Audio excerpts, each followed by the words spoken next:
আসসালামু আলাইকুম everyone, welcome to Sumai's kitchen. আশা করছি আপনারা সবাই অনেক বেশি ভালো আছেন।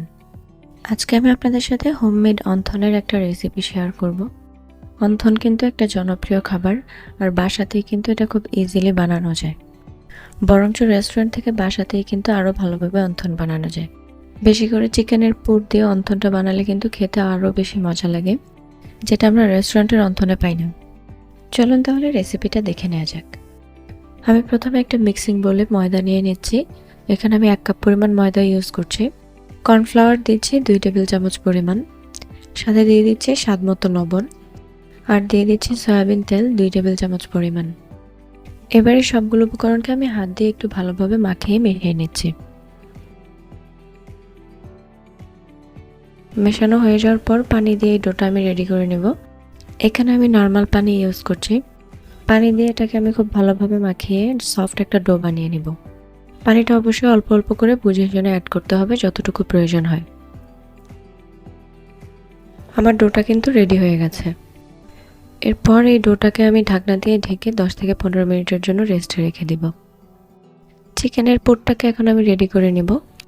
কোনো ধরনের হাড় ছাড়া চিকেন আমি 1 কাপ পরিমাণ এগুলোকে ব্লেন্ড করে নিয়েছি।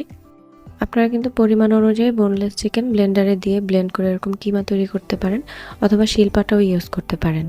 এরপরে এখানে আমি দিয়ে দিচ্ছি গ্রেট করা গাজর। এখানে 3 থেকে 4 টেবিল চামচ পরিমাণ গাজর হবে।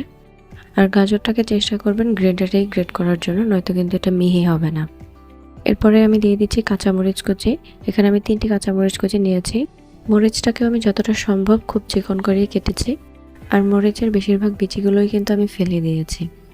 আপনারা যতটুকু ঝাল খেতে পছন্দ করেন সেই অনুযায়ী কিন্তু ঝালটা বাড়িয়ে কমিয়ে নিতে পারেন। এরপরে আমি দিয়ে দিচ্ছি 2 টেবিল চামচ পরিমাণ পেঁয়াজ কুচি। পেঁয়াজটাকেও যতটুকু সম্ভব মিহি করে কুচি করে নিতে হবে। এখন এখানে আমি সয়া সস দিয়ে দিচ্ছি 1 টেবিল চামচ পরিমাণ, সাথে দিয়ে দিচ্ছি গোলমরিচের গুঁড়া 1/2 চা চামচ পরিমাণ, দিয়ে দিচ্ছি সামান্য একটু লবণ। যেহেতু সয়া সস ইউজ করেছি, সয়া সসে কিন্তু লবণ থাকে, তাই লবণের পরিমাণটা এখানে একটু কমই ইউজ করেছি। এবার চামচ দিয়ে আমি সবগুলো উপকরণ খুব ভালোভাবে মিশিয়ে নিচ্ছি। আর অন্থন বানানোর ক্ষেত্রে কিন্তু সয়া সস আর গোলমরিচের গুঁড়াটা একদমই স্কিপ করা যাবে না। এই দুইটা উপকরণ ছাড়া কিন্তু আপনি কোনোভাবেই অন্থনের ফ্লেভার পাবেন না। আমার এটা মাখানো হয়ে গেছে। এবার আমি বাকি কাজগুলো সেরে নিচ্ছি। 15 মিনিট রেস্টে রাখার পর আমি ডোটাকে আবারও একটু মাখিয়ে নিব। ডোটা কিন্তু আগের থেকেও এখন অনেক বেশি সফট হয়ে গেছে।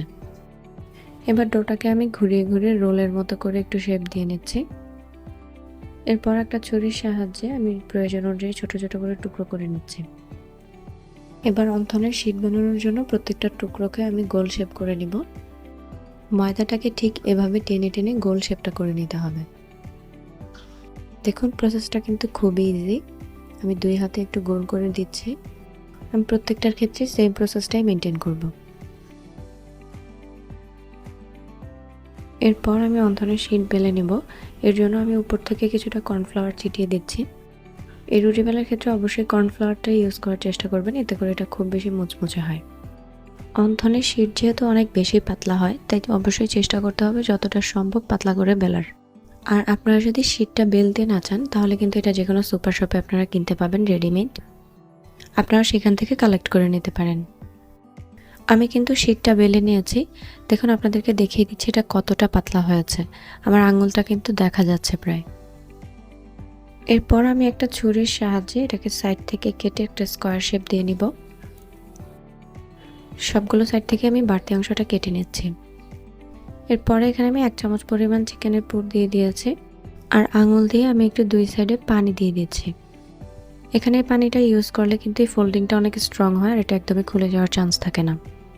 আমি অপোজিট পার্ট থেকে এটাকে ফোল্ড করে একসাথে জোড়া দিয়ে দিচ্ছি, আর হাত দিয়ে একটু করে প্রেস করে নিচ্ছি। আশা করছি আপনারা প্রসেসটা দেখলে খুব ইজিলি বুঝতে পারবেন। চিকেনের পুরটাকে আমি অল্প করে প্রেস করে দিচ্ছি, যাতে এটা ডিসপ্লেস হয়ে না যায়। আর এরপরে আরও একটু পানি লাগিয়ে 2 পাশের কর্নারটা অ্যাড করে দিব। এক সাইডে আমি একটু পানি লাগিয়ে নিয়েছি। এরপর অপর সাইডটা টেনে এটার সাথে আমি জুড়ে দিচ্ছি। একটু ভালো করে প্রেস করে দিতে হবে যেন এটা খুলে না যায়। দেখুন, আমার অন্থন কিন্তু একদমই রেডি হয়ে গেছে। আপনাদের সুবিধাতে আমি আরও একটি বানিয়ে দেখাচ্ছি। আমি পরিমাণ মতো চিকেন পুর দিয়ে নিয়েছি, আর এরপরে এটাকে আবারও অপোজিট সাইড থেকে ফোল্ড করে নিচ্ছি। দুই পাশের দুইটা কর্নার পানির সাহায্যে এভাবে জুড়ে দিলে তারপরেই কিন্তু অন্থনটা রেডি হয়ে যাবে। আশা করছি আপনারা এই প্রসেসটা খুব ইজিলি বুঝতে পেরেছেন, আর চাইলে এটাকে খুব সহজে বানাতেও পারবেন। দেখুন কত ইজিলি আমার অন্থনটা রেডি হয়ে গেল। আমি সবগুলো অন্থন একই প্রসেসে বানিয়ে নিয়েছি। এবার এগুলোকে আমি ফ্রাই করে নিব। ফ্রাই করার জন্য একটি প্যানে আমি পরিমাণ মতো তেল দিয়ে তেলটাকে গরম করে নিয়েছি, আর এরপরে এখানে আমি এক এক করে অন্থনগুলো দিয়ে নিচ্ছি।